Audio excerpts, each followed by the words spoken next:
Bonsoir à tous, bienvenue dans Bismart, l'émission. Alors aujourd'hui, une émission au hasard du calendrier qui va rassembler à peu près tous mes sujets de prédilection. D'abord, on va commencer par un focus sur les entreprises familiales, puisqu'il y a un livre qui leur est consacré, qui vient de sortir, orchestré notamment par le Family Business Network France, et qui nous parle justement de ces entreprises qu'on connaît assez mal et qui ont pourtant un poids considérable en France et notamment dans nos territoires. On sera ensuite avec le patron d'IPG Media Brands, Thomas Jamet, qui rentre tout juste des Cannes Lions, le grand festival de la pub. On parlera évidemment créativité, on fera le bilan de cette édition cannoise et puis on se projettera sur le marché de la publicité parce que visiblement, eh bien voilà, on sent des petits frémissements et le marché qui était assez atone, on va se le dire, cette année, finalement devrait redécoller l'année prochaine et ça nous fait plaisir bien sûr. On fera un petit détour par le secteur du jouet en pleine consolidation et on terminera avec le financement des entreprises qui sont fondées par des femmes. Sista, le collectif que vous connaissez tous maintenant, vient de sortir sa dernière étude européenne faite avec le BCG et vous allez voir, le constat est malheureusement un peu partout le même. C'est Bismart, l'émission, c'est parti.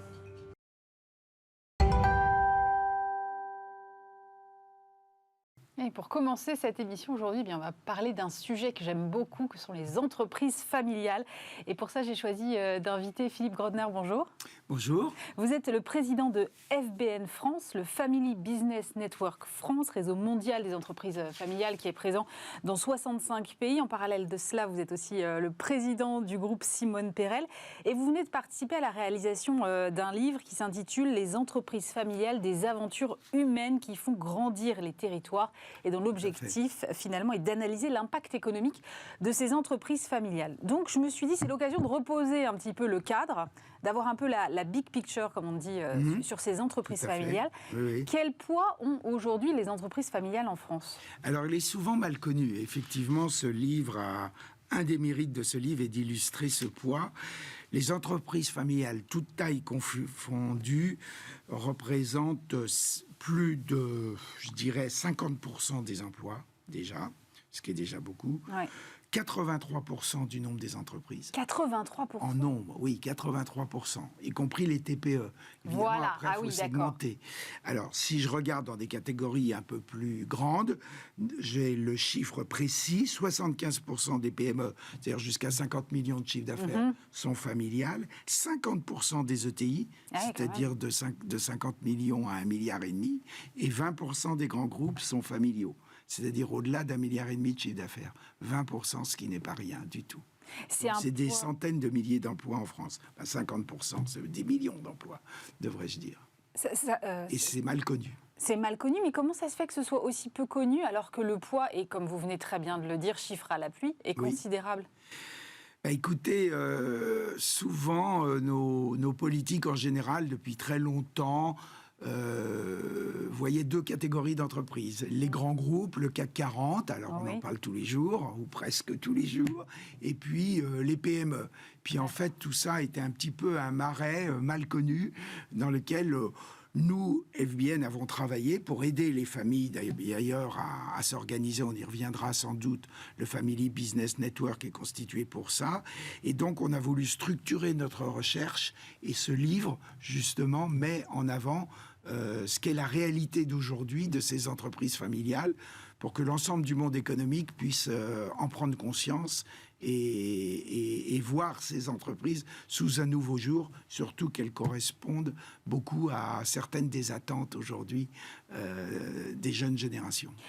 On va y revenir, mais moi je me posais la question de savoir si c'était, comme votre réseau est mondial, j'en profite, est-ce qu'il y a un poids plus prépondérant en France ou finalement c'est un peu partout pareil ? Non, la France n'est pas plus prépondérante. Par exemple, l'Allemagne a son fameux Mittelstand où il y a à peu près, au niveau des ETI, en tout cas on a des statistiques précises, environ 12 000 ETI en Allemagne, alors qu'il n'y en a que 5 000 en France.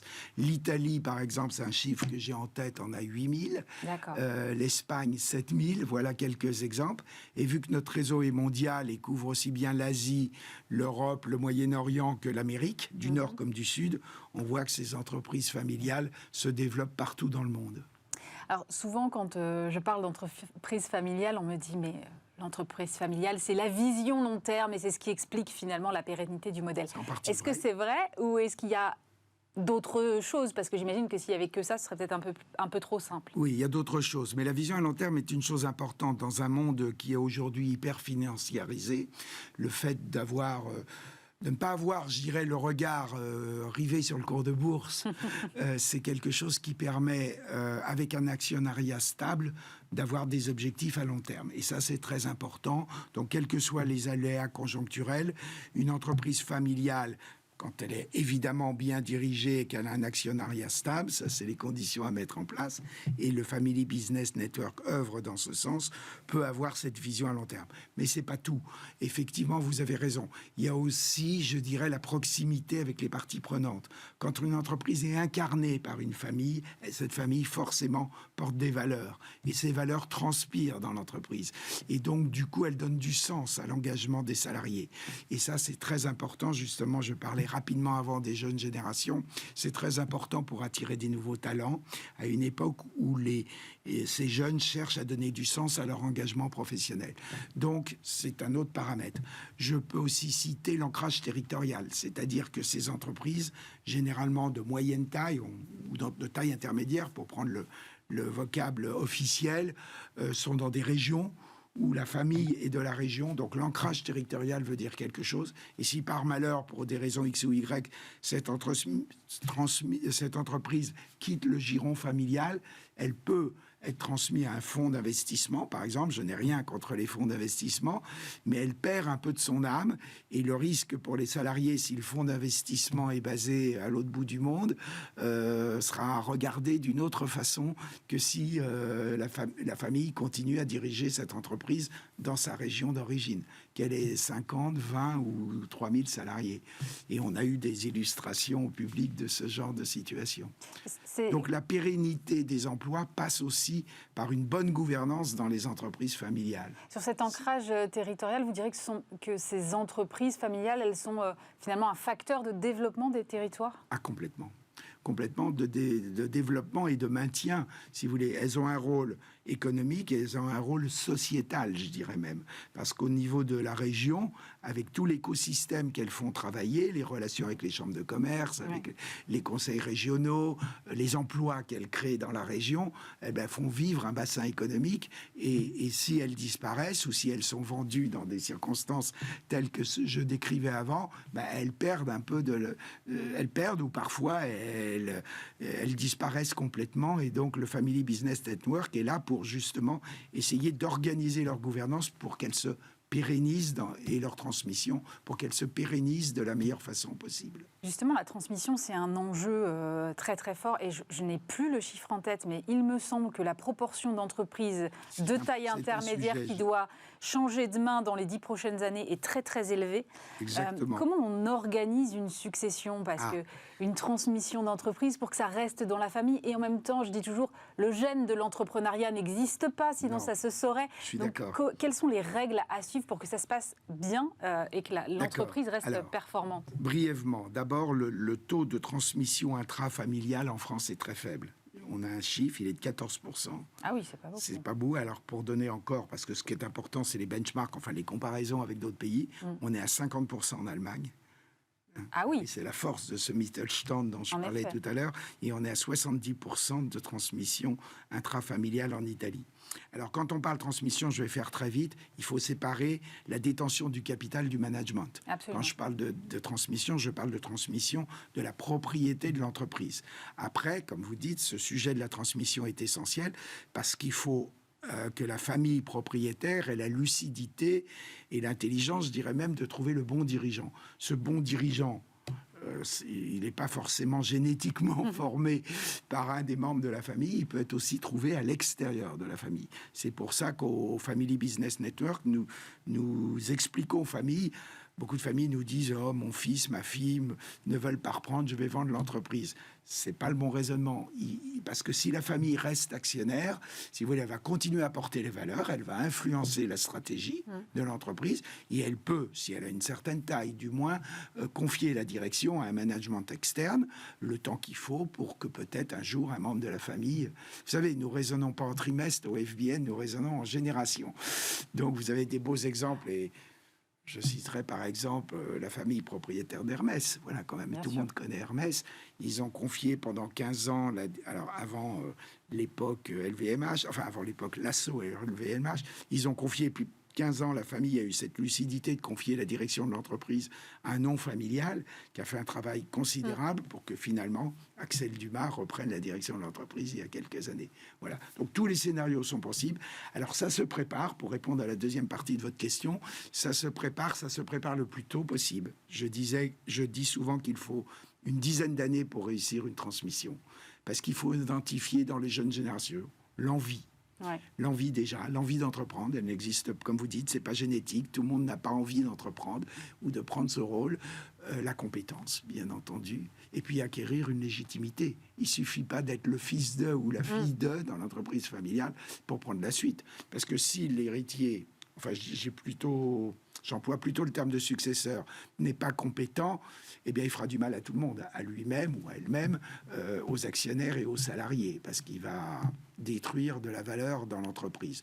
Donc il faut avoir cette lucidité et préparer longtemps à l'avance pour former les jeunes générations à ce que ça veut dire une entreprise, qu'est-ce que ça veut dire être actionnaire, qu'est-ce que ça veut dire être manager, qu'est-ce que ça veut dire être éventuellement dirigeant un jour, pour que petit à petit, au fur et à mesure de leurs études, de leur maturité respective, les jeunes générations puissent se déterminer dans leur relation avec l'entreprise. Parce qu'ils ont tous généralement un affectio societatis, parce qu'ils ont grandi avec une famille qui était entrepreneuriale et donc ils en entendaient parler le week-end aux réunions de famille. Mais ça suffit pas. Il faut sortir de l'affectio societatis, si je peux dire, et de l'affect en général pour pouvoir parler de façon objective dans l'intérêt de l'entreprise et de sa pérennité. Tout à l'heure, j'ai commencé par une idée reçue qui était celle de la vision long terme, et vous m'avez dit oui, c'est plutôt exact. Oui. À l'inverse, on entend aussi beaucoup, ce sont des sociétés un peu secrètes, où tout reste entre les mains de la famille, on n'a pas trop de visibilité, pas trop de transparence, et puis des hésitations à ouvrir le capital à des fonds notamment, ce qui peut parfois freiner la croissance. Votre avis là-dessus ? C'était vrai, ça l'est de moins en moins, ça l'est même presque plus, et justement c'est pour ça que nous prenons la parole au Family Business Network, parce qu'on veut battre en brèche ces idées reçues, parce que les entreprises familiales aujourd'hui sont à la pointe de l'innovation, elles ont dans leur gène déjà tout ce qu'il faut pour bien organiser la transition écologique, je pense notamment au RSE, parce que dans la mesure où déjà elles donnent du sens à leur action, où elles ont la proximité avec les parties prenantes, et notamment leurs salariés, parce que c'est une famille, c'est incarné, comme je l'ai déjà dit. Bien déjà, c'est les germes du S de RSE, c'est-à-dire le social et le sociétal. Je l'ai développé. Donc, je dirais que tous ces atouts-là existent aujourd'hui, et puis les familles sont de plus en plus conscientes qu'une transmission réussi va faire grandir la valeur de l'entreprise, va créer de la richesse, et que pour cela, il faut savoir faire appel, et je l'ai dit précédemment également, à des managers non familiaux quand c'est nécessaire. Et puis aussi à des administrateurs externes, parce que ça nourrit l'entreprise avec des talents que souvent des PME ou des ETI ne peuvent pas attirer en termes, je dirais, de rémunération, mais par contre qu'elles peuvent avoir dans un board, dans un conseil d'administration, pour les aider à orienter stratégiquement l'entreprise et les dirigeants familiaux. Donc nous préconisons beaucoup l'appel à des administrateurs externes.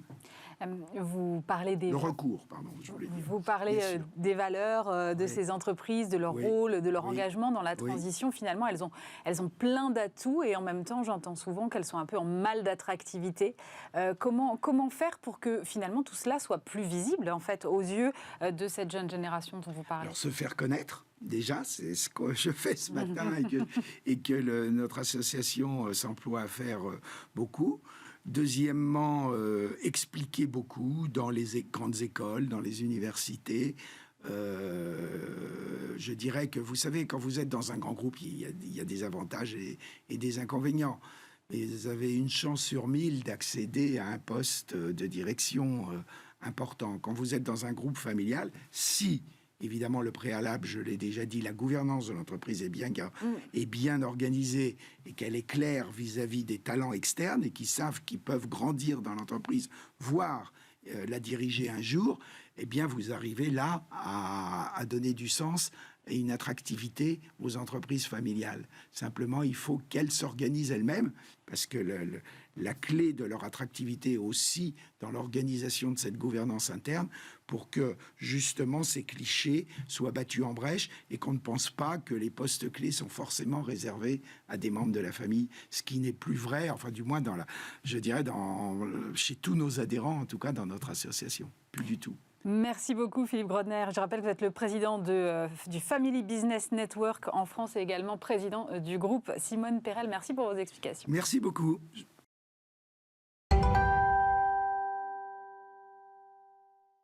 Et pour ceux qui aiment, comme moi, le secteur de la pub, il ne vous aura pas échappé qu'on a eu pas mal d'actu ces derniers jours avec évidemment le Festival des Cannes Lions et puis les dernières prévisions de marché aussi qui sont tombées il y a quelques semaines. Alors pour en parler, j'ai convié Thomas Jamet. Bonjour. Bonjour Aurélie. Alors CEO d'IPG Media Brands, qui est la branche médias et solutions marketing d'Interpublic Group. Alors avec vous, on va parler de la dynamique de ce secteur de la publicité, à la fois côté marché, côté création aussi. J'aimerais qu'on commence par la création puisqu'on sort de ce Festival des Cannes Lions qui est la grande messe annuelle de la pub avec toutes ces récompenses qu'on connaît bien.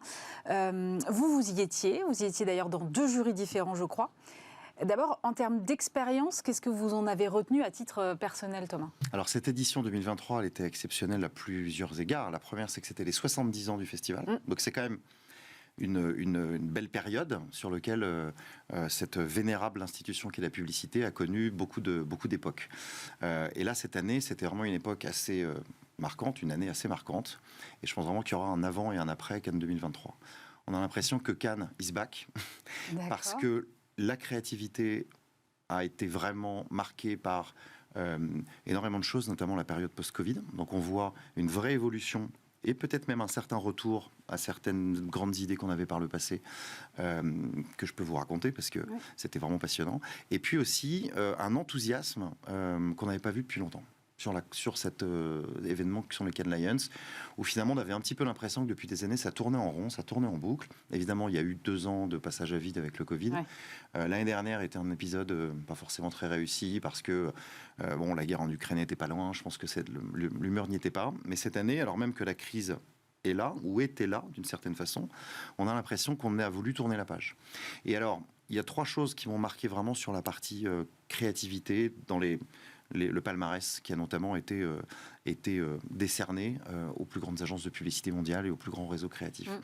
Le premier, c'est le fait que la publicité, finalement, peut avoir un réel impact sur la société. Et ça, on l'avait un peu oublié. C'est-à-dire que la publicité a toujours été montrée du doigt. On dit toujours qu'il y a trop d'argent dépensé. Est-ce que c'est utile ? Etc. Et en fait, on se rend compte dans beaucoup de cas qui ont été récompensés que la publicité a aidé à changer les comportements, notamment sur les violences faites aux femmes, notamment sur une certaine vision de la beauté un peu tronquée par la mode. C'est des cas d'offres qui ont été récompensés de façon extraordinaire et qui ont montré ça de façon incroyable en créant des mouvements au sens où, par exemple, on va tourner le dos au stéréotype qui a été repris. Et c'est parti d'une publicité, par énormément de mouvements et énormément de choses qui se sont en fait cristallisées autour d'une publicité, autour de quelque chose qu'une marque peut initier.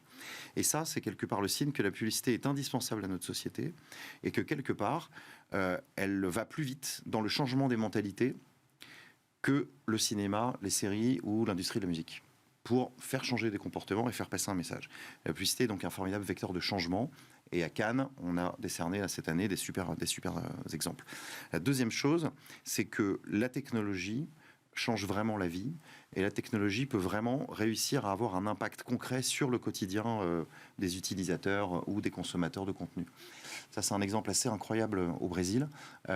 C'est l'utilisation d'un écran d'affichage dans un abribus pour faire en sorte que les femmes qui prennent le bus la nuit ne se sentent pas en insécurité. Parce qu'en fait, à tout moment, elles peuvent appuyer sur l'écran de la publicité qui est affichée à ce moment-là dans l'abribus. Et en fait, c'est un écran qui se transforme en une énorme caméra avec quelqu'un qui vous dit « ça va, vous avez besoin d'aide ».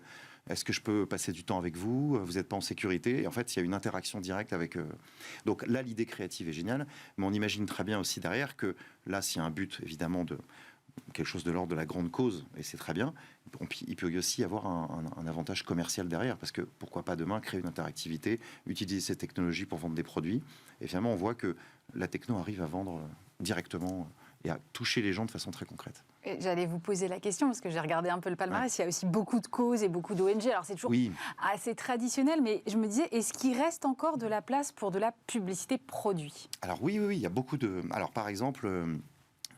on revient un petit peu à la grande époque de la réclame. Il y a une campagne que j'ai adorée, qui a été d'ailleurs compensée dans le jury média dans lequel j'étais cette année.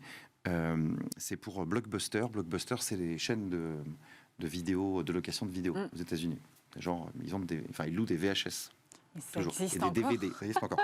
Et ils ont créé un espace publicitaire pendant le Super Bowl. Donc c'est vraiment les années 80, mais c'est génial, où ils ont diffusé une publicité pour la chaîne de location de vidéos sur VHS pendant le Super Bowl, donc au niveau nationwide et même global, avec le petit grain de la vidéo, etc. Mais c'était pour de vrai. Et avec évidemment en plus un contenu qui disait, le jour où il n'y aura plus Internet, on sera toujours là.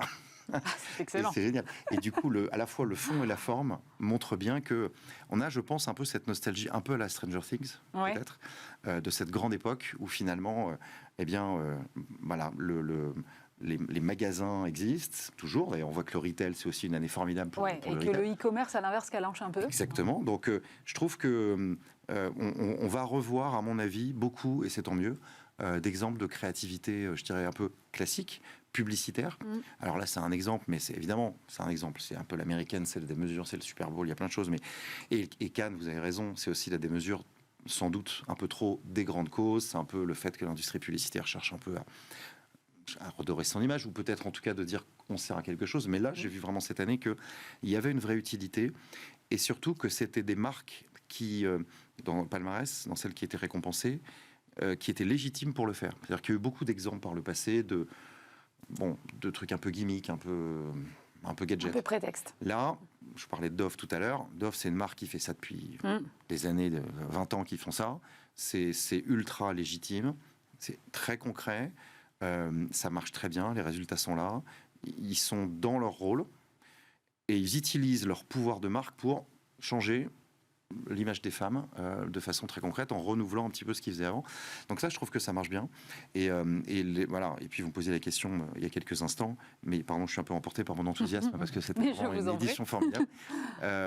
C'était en tant que membre du jury aussi extrêmement intéressant de pouvoir participer et d'entendre la façon dont à la fois les autres marchés voient ce qui est en train de se passer en ce moment.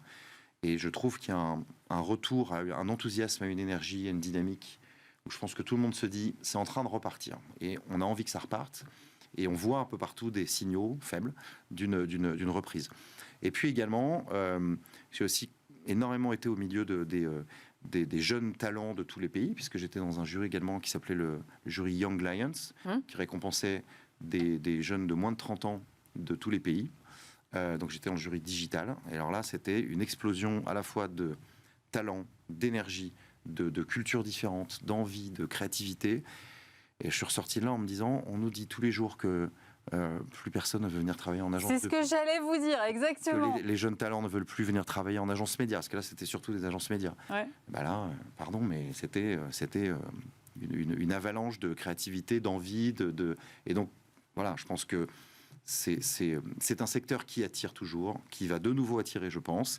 Et d'ailleurs, avec l'UDECAM, que j'ai l'honneur de présider, on a décidé de lancer, il y a quelques semaines, une commission jeunes talents de l'UDECAM.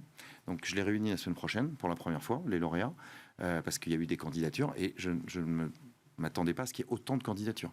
On a eu des dizaines et des dizaines de candidatures, alors qu'on pensait avoir quelques représentants des grands groupes et des agences indépendantes. Mais non, on a dû faire un choix compliqué. Et alors, c'est formidable de voir qu'il y a un enthousiasme de cette génération pour nos métiers. Et ça, je pense que c'est aussi un très fort signal, un signal très, très positif. Vous avez évoqué le digital et la technologie, et j'avais quand même une question relative à l'IA, le Web 3. On en entend beaucoup parler. On commence à voir quelques petites choses d'IA qui font des incursions dans la publicité. Est-ce que, de ce que j'entends, j'ai pas eu l'impression qu'il y a eu un grand soir de l'IA ou du Web 3 à Cannes? Je pense que ce sera pour l'année prochaine, parce que, bon, la mode ChatGPT, c'était il y a quelques mois, donc je pense que les cas et les campagnes ne sont pas encore sortis. Il y a eu quelques cas récompensés, surtout, notamment au niveau de l'utilisation des chatbots dans la discussion avec les consommateurs. Il y en a eu pas mal, mais c'était limité à ça. Et je pense que l'IA générative va être utilisée dans des campagnes pour créer, je dirais, un petit plus. C'est ce qui est à peu près ce qui était le cas cette année, mais je ne vois pas de grand soir de l'IA dans une sorte de remplacement des créatifs par une intelligence artificielle. Ça, je pense que c'est pas raisonnable de le penser, en tout cas pas tout de suite. Peut-être que ça viendra et qu'on s'en reparlera dans 5 ou 10 ans. Mais honnêtement, je pense que d'ailleurs, on l'a même vu avec, je passe un petit peu du coq à l'âne, mais vous allez peut-être me poser la question sur le métaverse. Mais ça aurait pu être le grand soir du métaverse. Oui, tout à fait. Parce que là, on aurait pu... Alors là, rien. Pas du tout. Pas du tout. Quelques exemples. Enfin, franchement, c'est pas du tout dans le palmarès ce qui a été marquant. Donc, on a l'impression que la technologie n'est vraiment récompensée dans nos métiers, notamment au Cannes Lions, que quand elle a soit un impact direct sur le business, soit un impact direct sur ce lien en fait très concret avec la société ou la capacité à apporter quelque chose à une idée créative. Mais pas juste pour être un support technologique. Ce qui me rassure un peu de vous à moi. Pour l'instant, c'est ça en tout cas. Vous parliez d'enthousiasme et de signaux faibles qui montrent que voilà, ça va redémarrer. Vous avez sorti il y a quelques semaines les chiffres de votre forecast, l'étude Magna sur les tendances de marché. Alors je reprends les chiffres. Cette année en France, on devrait être sur une hausse de 2,8% des investissements publicitaires, ce qui reste assez faible. D'abord, qu'est-ce qui explique cela? Parce que, bon, j'imagine il y a l'inflation, tout ça, mais peut-être il y a d'autres causes sous-jacentes. Alors, déjà, on a effectivement une année qui reste, 2023, extrêmement compliquée. Après une année record en 2021, une année 2022 où en fait le deuxième semestre a été on a dévissé au deuxième semestre au niveau du marché. L'année 2023 aurait pu être une année de reprise. En fait, on s'aperçoit que la reprise attendue, qu'on attendait en mars, en mai, en juin, on commence peut-être à en voir le bout. Donc, dans tous les cas, on a décidé, nous, comme les autres prévisions de nos camarades et des grands groupes internationaux, de réviser nos prévisions pour 2023 à la baisse, tout en restant en croissance. Donc on est en croissance effectivement de plus 2,8% cette année versus 4,6% lors de la précédente mise à jour. Mais ce qui est intéressant, c'est de voir que on pense que le redécollage, la reprise va arriver au deuxième semestre et que l'année 2024 devrait voir cette réaccélération s'installer avec plus 7%. Donc, à la limite, on se dit que 2023 commence à être, de manière analytique, l'impact 2023 va, puisque les plans marketing sont faits, les investissements sont décidés, je pense qu'on a à peu près la bonne vision. Ce qui est intéressant, c'est de voir comment en 2024, on va pouvoir avoir peut-être des signaux beaucoup plus positifs avec une stabilisation de l'économie. Ouais. On pense qu'il y a un certain... Alors, encore une fois, il y a beaucoup ça ne reste que des prévisions. Là, par exemple, ce qui est en train de se passer avec voilà, un couvre-feu potentiel au niveau national, etc. Enfin bon, ce qu'on est en train de vivre en ce moment en France peut avoir un impact. Bien sûr. Il peut se passer des choses qu'on n'avait pas prévues. La guerre en Ukraine, on ne l'avait pas prévue. Donc, bon, mais en tout cas, les Jeux Olympiques, a priori, devraient avoir lieu. A priori. La baisse de l'inflation se confirme. Les chiffres sont tombés ce matin, effectivement. En France, on passe sous la barre des 5%. Donc, on a quand même aussi une très belle performance, je dirais, à ce niveau-là. Une croissance du PIB qui devrait être positive d'après tout le monde l'année prochaine, autour entre plus 1,5 et plus 2%. Et puis, l'Euro de football de l'UEFA. Ouais. Les Jeux Olympiques et la Coupe du Monde de rugby à l'octobre. Voilà, des millions de visiteurs à Paris, des millions de visiteurs devant leur écran de télévision, leur mobile ou rassemblés quelque part, etc. Donc on se dit que d'une certaine manière, ça va augmenter l'audience de tous les médias, mécaniquement. Ça, enfin, tous ces facteurs cumulés vont faire qu'on va avoir une belle année sur a priori la télévision, qui a quand même beaucoup souffert cette année et l'année dernière, mais aussi peut-être sur la presse écrite, la publicité extérieure aussi, qui s'en tire pas si mal. Oui, alors ça, j'étais assez étonnée de voir ça. Je me dis, c'est l'apport du digital qui fait que la publicité extérieure redémarre. Absolument. Alors, il y a à la fois le fait que ce qu'on appelle le out of home et le digital out of home, donc la publicité digitale extérieure se développe, donc il y a des nouvelles offres, il y a une interactivité possible, il y a une capacité d'avoir un inventaire beaucoup plus important, et puis surtout, peut-être qu'après la période du Covid, où effectivement pendant une période de pandémie où il n'y avait personne dans les rues, bon, forcément c'est l'affichage qui a le plus été touché par cette baisse des investissements publicitaires, ça repart de façon tendancielle beaucoup plus forte. Donc il y a ça.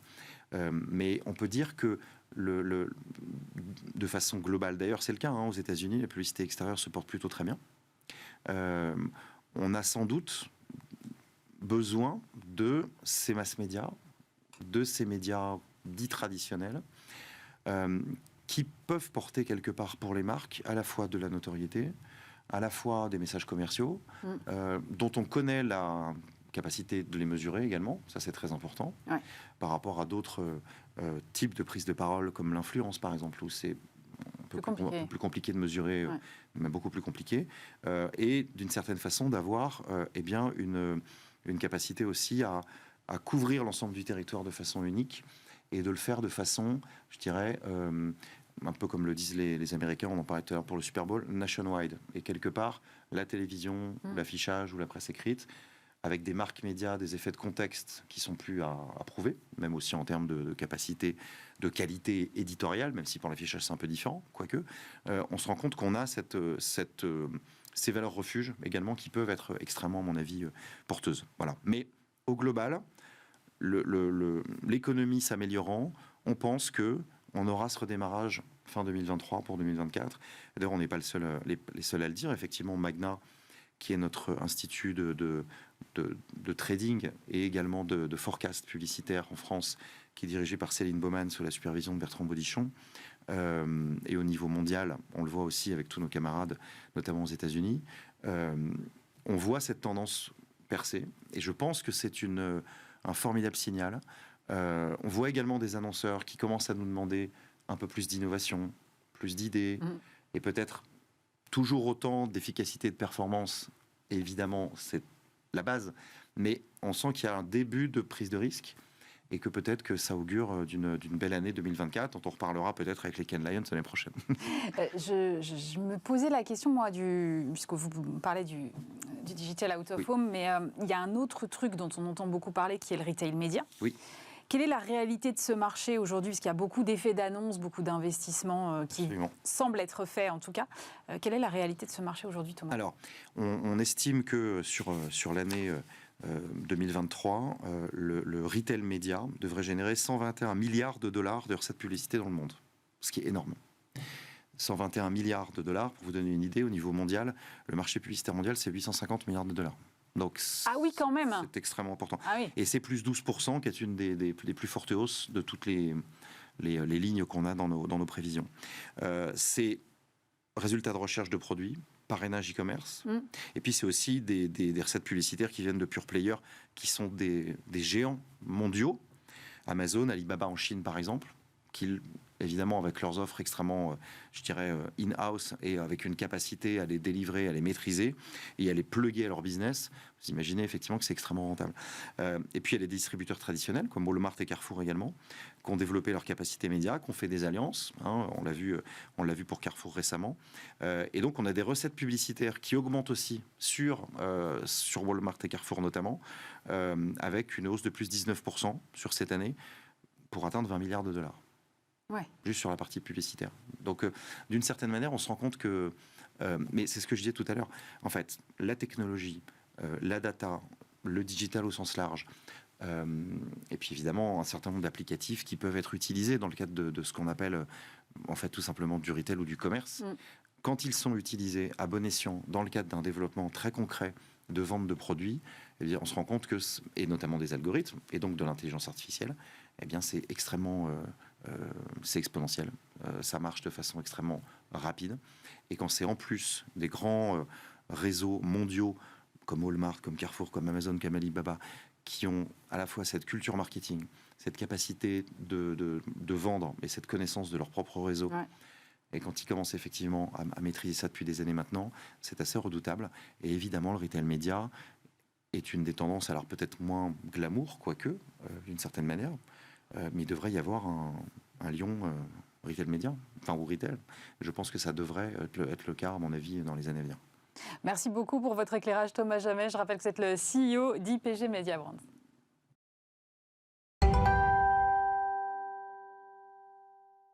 Et tout de suite, je vous propose un focus sur le secteur du jouet, un secteur en pleine consolidation, avec notamment la reprise de la grande récré par Jouet Club. C'est un entretien enregistré la semaine dernière.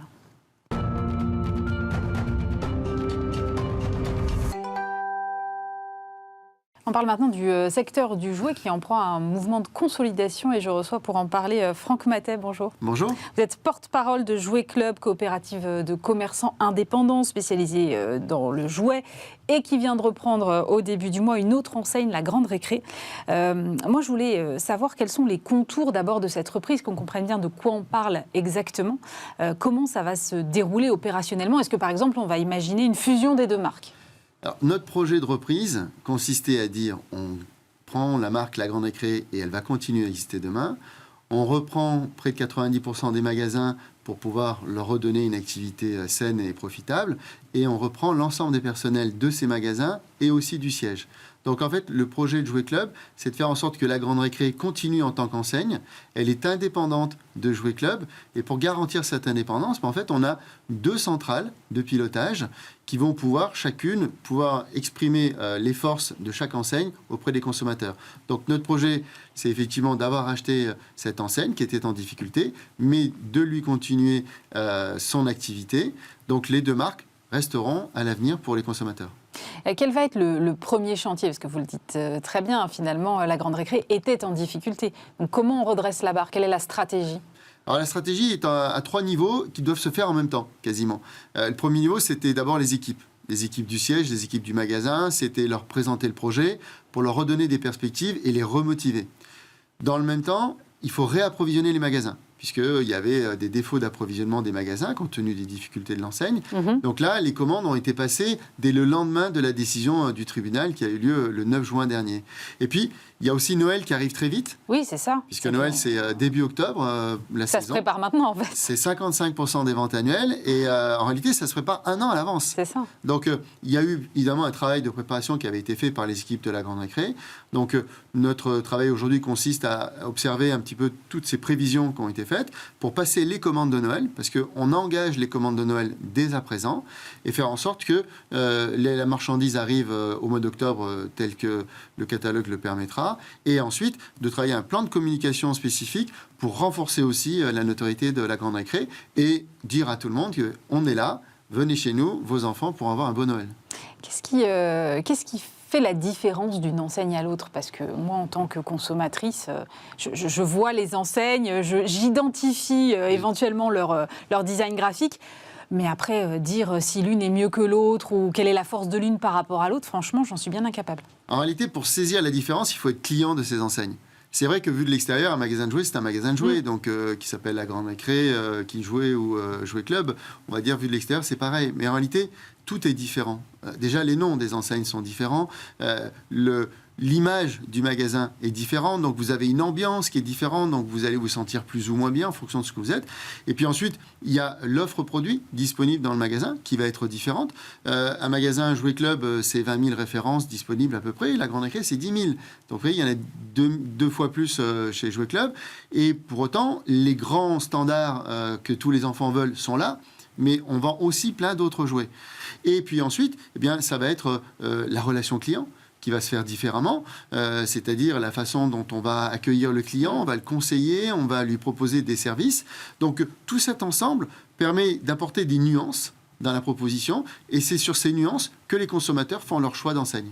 Il y a des synergies possibles quand même entre les deux enseignes? Il y a toujours des synergies en amont, en réalité, des synergies sur, par exemple, les imports, des synergies sur la logistique, probablement sur l'informatique, des synergies aussi dans le cadre des relations avec les fabricants, peut-être en termes de formation aussi. Donc là, c'est ce qu'on est en train d'étudier, de creuser très profondément pour nous permettre de redéfinir un nouveau plan d'action performant pour les années 2024-2027. Il y a eu, je disais en tout début de ma première phrase, je crois, il y a un mouvement de consolidation dans le secteur du jouet. Oui. Et c'est vrai que si on regarde, il y a 2 ans, King Jouet a repris Maxi Toys et Smith Toys a repris l'année dernière Pickwick. Et aujourd'hui, c'est vous, Jouet Club, qui reprenez La Grande Récré. Qu'est-ce qui explique ce mouvement-là et dans quel état est le secteur du jouet aujourd'hui en France? Alors, le secteur du jouet se porte bien, puisque sur les 10 dernières années, le marché du jouet a cru de 2% en moyenne chaque année. Donc, ce n'est pas une dynamique de marché aujourd'hui qui est la cause de ces difficultés, c'est vraiment des difficultés intrinsèques à chacune de ces entreprises. C'est quoi? C'est le modèle du magasin qui performe moins versus Internet, par exemple? Qui ont des financements qui suscitent trop d'endettement et qu'avec la crise du Covid, on n'arrive pas à faire. C'est des actionnaires internationaux qui ne peuvent plus continuer. Donc, du coup, l'entreprise en France a besoin d'avoir un nouvel actionnaire. Parce que dans les exemples que vous avez cités, il y a 2 opérations de consolidation et une troisième, c'est une reprise. Donc, et nous, l'avantage, c'est que la marque qu'on reprend, elle va continuer à exister, alors que pour nos confrères, les 2 marques ont disparu. Donc, le paysage, en fait, s'est reconfiguré.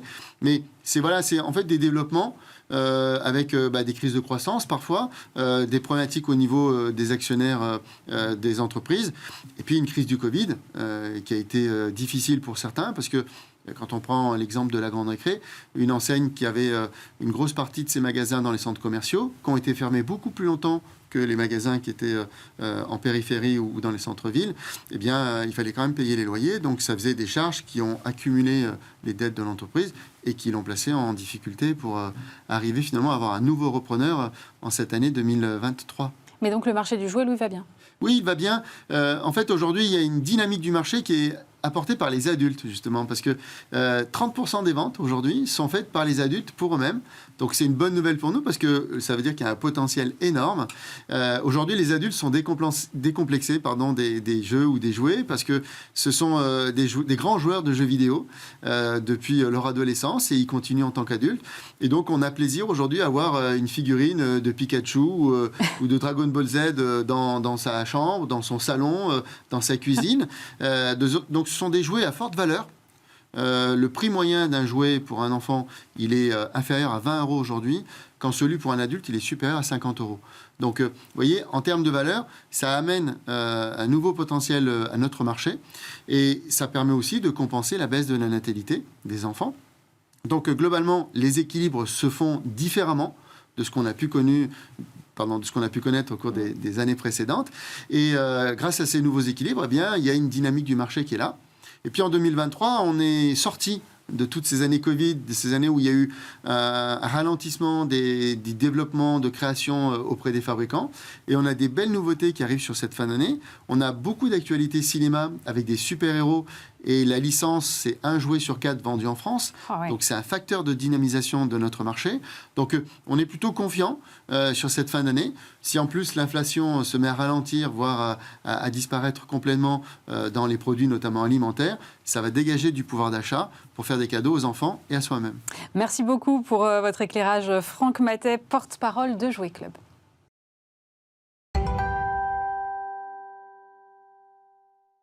On va terminer cette émission en compagnie d'Alexia Reis. Bonjour. Bonjour Aurélie. Vous êtes déléguée générale de Sista. Sista, c'est un collectif de femmes entrepreneurs et investisseurs qui promeut la diversité dans l'économie numérique, entre autres, en encourageant notamment plus d'investissements dans les entreprises qui sont dirigées par les femmes.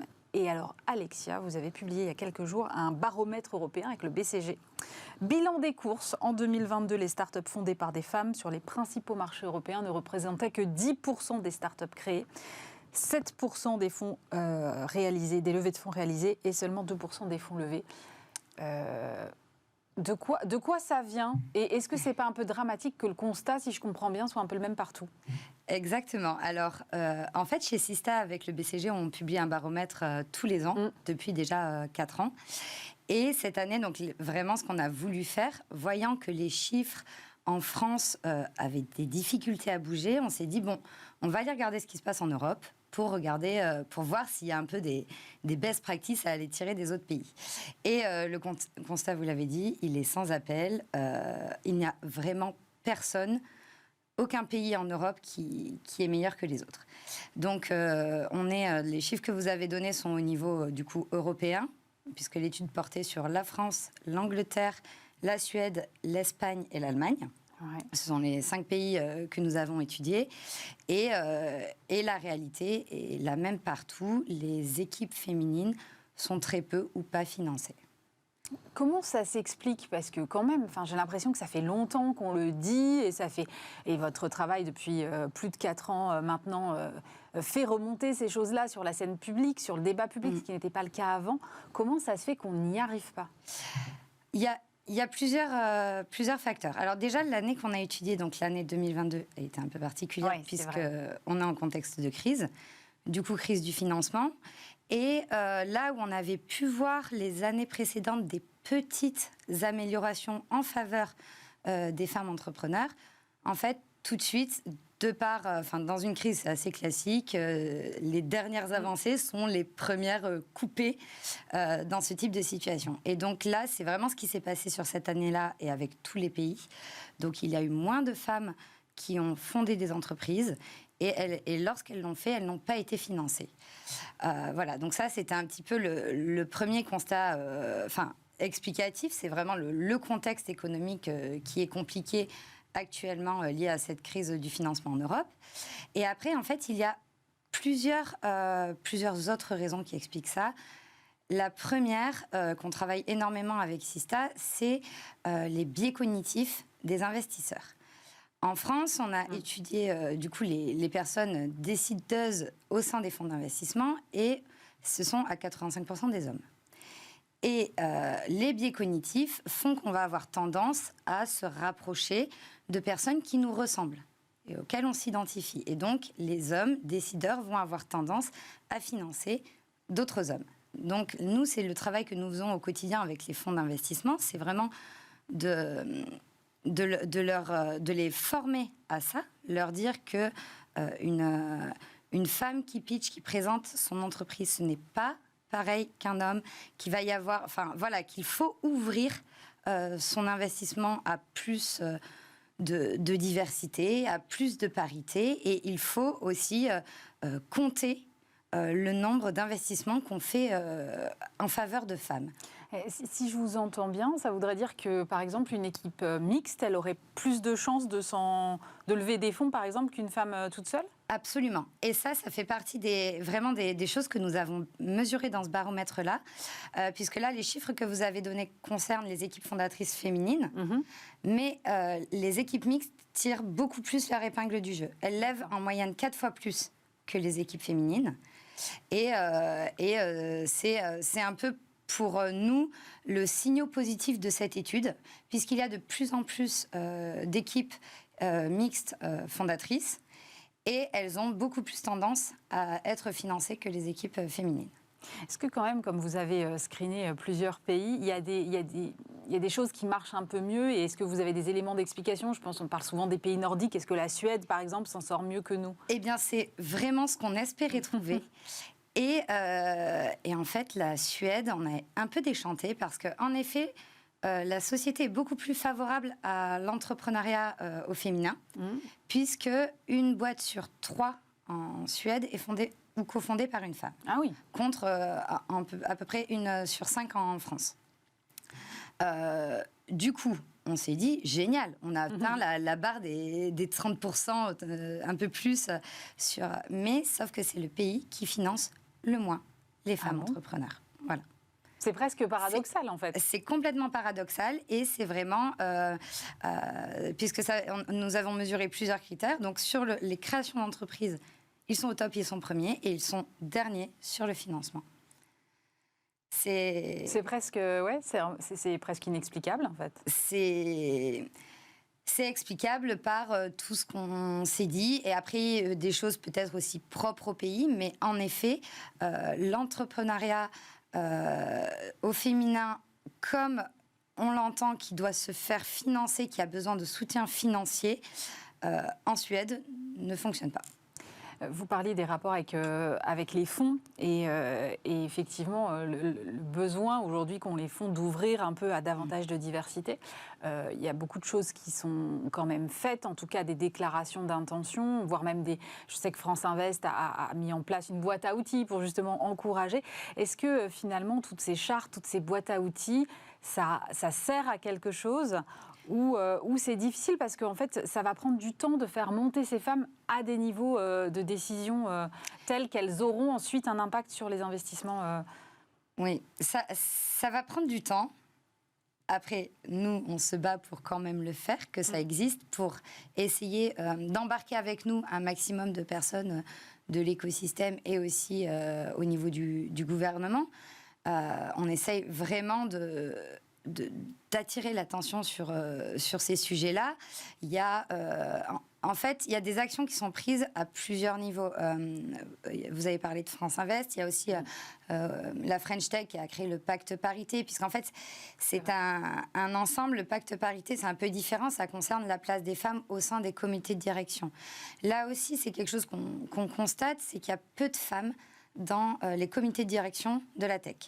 Donc, on encourage aussi par ce côté-là à plus de parité et de mixité, parce qu'en plus, au-delà que ce soit un enjeu sociétal, c'est aussi un enjeu économique. On a fait une étude récente aussi avec le BCG sur la place des femmes au sein des COMEX.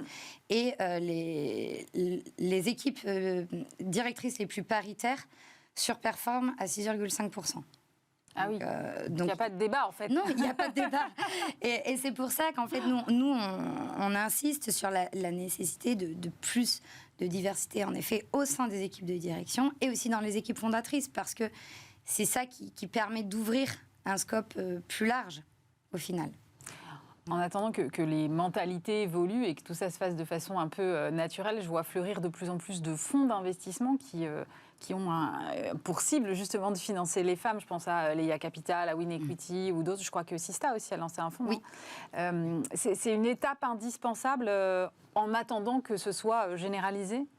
C'est nécessaire, c'est sûr. Et surtout, ça ouvre... en fait... On a besoin de rôle modèle à tous les niveaux. On a besoin de rôle modèle donc de femmes fondatrices pour se dire que oui, les femmes réussissent. Et il y a aussi besoin de rôle modèle au niveau des fonds d'investissement. Oui, on peut créer un fonds d'investissement qui va financer des projets créés ou co-créés par des femmes et ça va bien se passer. Et ça va être un fonds qui va fonctionner, qui va faire du chiffre, qui va choisir bien ses projets. Et voilà, et c'est nous dans cette lignée-là qu'on insiste vraiment et qu'on invite les fonds d'investissement à compter tous les projets entrants de femmes, à vraiment mesurer en fait la place des femmes au sein de leur portefeuille d'investissement. C'est nécessaire, c'est comme ça qu'ils vont se rendre compte du type d'investissement qu'ils font, vers quel type de fondateur ou fondatrice. Et aujourd'hui, ces fonds-là, ils peuvent se retrouver parce que ça fait quand même longtemps que je fais ce métier, que je suis cette évolution-là. Et il y a encore 5 ans, j'entendais beaucoup « Oui, mais de toute façon, les femmes, elles vont faire une boîte dans la cuisine, dans le yoga, dans je sais pas quoi. » Non, aujourd'hui, il y a quand même une richesse le vivier, suffisante. Absolument. Le vivier est de plus en plus gros. D'entreprises. Nous, on étudie vraiment les entreprises qui répondent, les startups qui répondent aux critères d'investissement des fonds d'investissement. Donc des boîtes scalables avec une forte traction, des objectifs de rentabilité et d'expansion. Voilà. Et ce vivier-là, quand on a lancé Sista, c'était 15% des entreprises étaient créées ou co-créées par des femmes. Aujourd'hui, on est à 20%. L'année dernière, on était à 24%. Ça fait partie des petits reculs qu'il y a eu liés à la crise. Mais en tout cas, le vivier est là. Quand il n'y avait que 15%, on pouvait dire qu'il n'y a pas assez, au final, de femmes et donc pas assez de projets à financer.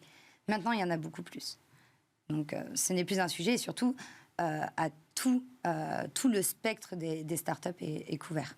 S'il y a 2-3 choses que vous aimeriez avoir si on avait une baguette magique comme ça pour faire changer les choses, ce serait quoi? Qu'est-ce qui manque en termes d'outils? Parce que j'ai l'impression que la communication, elle est faite, que plus personne ne peut dire « Ah non, mais je ne sais pas qu'il faut financer les femmes, qu'il y a des projets intéressants portés par des femmes. » Donc, qu'est-ce qui manque aujourd'hui? Il manque plus de femmes partenaires au sein des fonds d'investissement. Puisque si les hommes ne prennent pas la décision d'investir dans les femmes le feront peut-être. Et en tout cas, pour avoir un autre regard sur les projets portés par des femmes. Donc ça, c'est vraiment le premier point. Il faut plus de femmes dans les fonds d'investissement. Qu'est-ce qu'il faudrait d'autre? Il faut de toute façon continuer la sensibilisation. Et il faut aussi que les fonds qui se sont engagés à le faire vraiment comptent les femmes et prennent le sujet de la parité comme un vrai sujet à traiter, avec des objectifs en se disant, cette année, on va financer tant de projets portés ou coportés par des femmes. Parce que sans se mettre... Les quotas n'existent pas.